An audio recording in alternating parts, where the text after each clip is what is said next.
2 years of work have led to this point. A journey carried by cranes to angle grinders, spray guns to stud walls, and countless long days in between.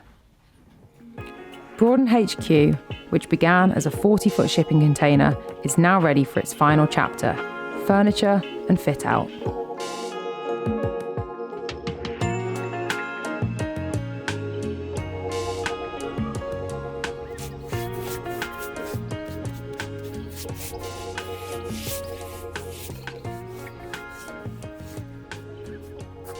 It's January 2025. We have been actually using the studio for a couple of months as a office space. It's been really warm, really dry, really comfy. Still not finished. Got to do the flooring and the kitchen. So we're now cracking on with that. Time for some IKEA assembly, working out where everything goes. Building the kitchen is a real head scrambler. The whole process is interrelated, from the installation of the IKEA carcasses to the plumbing work. We opt for a simple galley kitchen with high-up wall-mounted cupboards and a countertop with appliances underneath, but there are still so many finicky things we have to consider. Whilst we buy the main components from IKEA, we're pleased to source a second-hand integrated fridge and sink from eBay, a used microwave from our local recycling centre, and even the tiles from someone on Facebook Marketplace who had a few left over from their own kitchen. We opt for pre-made cupboard doors on the lower level in our favourite hue of anthracite grey, and then create custom upper doors using plywood with the grain matched across the 4 panels. These help to give the illusion that the upper cupboards are less heavy and visually dominant.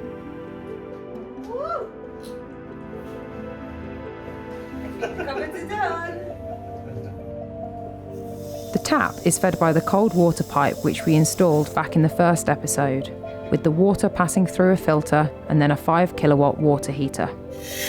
We'll have to install these components before the countertop and then face the nerve-wracking task of cutting the hole for the sink. Is it in? Yeah, it's in.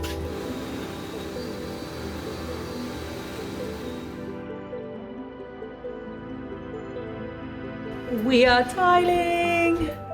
There's the tiles, they look great. 1 of 3 rows down. Thankfully, Bruford's past life as a plumber comes in handy for the tiling. He shares top tips with us about how to calculate for a symmetrical appearance, tile round the plug sockets and use spacers and grout for a clean finished surface. It's a really satisfying stage of the studio build, and visually the tiles transform the kitchen. I've been brewing a creative idea for a series of floating shelves which we test in the kitchen first. The construction mechanism uses a series of hardwood dowels which are cut in a semicircle. We drive them into circular holes in the wall and then use another length of semicircular dowel driven in with adhesive as a frictional fit. The shelf then sits on top of these dowels and is glued and screwed down. The final result? Slick and elegant.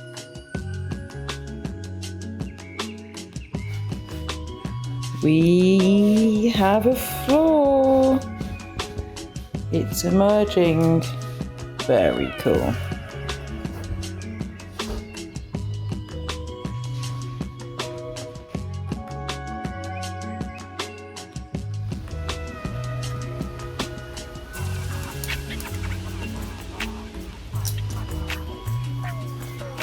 You need to move the whole thing back.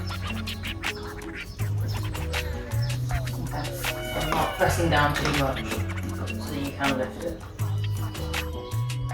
We're on the home straight and already enjoying using the space as a living, breathing studio for the business. By testing the design as we go, each design decision starts to feel really considered and tailored to each of our needs. Having tested the shelf construction mechanism on the kitchen, we take on the long floating shelf which will adorn the rear wall. Bruford shares his knowledge with a router which we use to cut a really smooth front edge and also to route a small channel into the underside of the shelf, which is over 9 metres long. This 9 metre long routed groove houses an LED strip which George is wiring and soldering in. This is one of our favourite design features, a warm, illuminated line emanating from below the shelf, adjustable on a dimmer switch. The living room area features a folding sofa bed from the Futon Company, a mid-century lounge chair reupholstered in lime green, and a metal case turned into a coffee table. 2 long orange desks form the central hub for working, with second-hand drawer units below and repurposed angle poise lamps above. We made the desks using orange formica and yet more plywood from our previous office space, but the orange becomes a unifying colour which we adopt across the new studio's palette. Small personal touches, books and plants all start to tell a story of who we are and where we've come from. Final touches come in the form of custom-made blinds to block out harsh sunlight whilst editing and insulate the space in winter. George also fabricates a series of outdoor planters made from metal oil drums. Cut in half with 3 metal legs, they help to soften up the exterior of the building as it really beds into its setting. 2.5 years in the making, the Broaden studio build has been a task of epic proportions. It's taken us so much longer than we thought, with George, Brufin and I spending well over 140 days on the project collectively and almost £25,000 in total. But the finished thing, well, hopefully it speaks for itself. It's a space that reminds us every day of the power of making, of learning how to construct things, and of creating a space that's your own.